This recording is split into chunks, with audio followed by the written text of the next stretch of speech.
Gəlmisən kəndə çörək zahda qoyublar sən. Çay sizin tərçiyəli zahda qoyublar sən. Belə şir bilirsənsə özməyə gəl şir tərpən. Səni hər kəs bilirsə hər şeyə qadir tərpən. Biləcərlilər deyir ki mənə şair tərpən. Hələ sağmaq üçün inə izahda qoyublar sənsin. Hələ sağmaq üçün inə izahda qoyublar sənsin. Elə ki mən deyirəm yahda qalan anda gəlib. Ayvıdan Biləcəriyə güclü qəzəl xan da gəlib. Müşayiət eyləməyə şamaqlı mehman da gəlib. Yanı da boşlu tütey zahda qoyublar sənsin. Yanı da boşlu tütey zahda qoyublar sənsin. Qoyur sözlükdə ki səbəb olsun səbəbim. Belə gördüm ki sənin vardı maşallah ədəbin.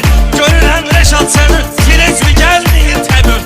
Qara gün uyumağa şey zahda qoyublar sənsin. Qara gün uyumağa şey zahda qoyublar sənsin.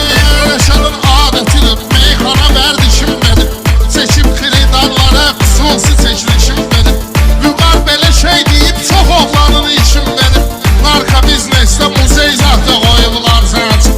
Narka biznesdə muzey zahda qoyublar sənsin. Səni mən düşürmüşəm bala üzü parkasan.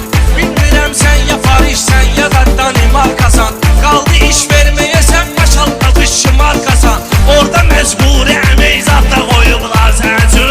Orada məcburi əmək zahda qoyublar sənsin. Gəlmisən kəndə çörək zahda qoyublar sənsin. Çay sizin tərçiyəli zahda qoyublar sənsin.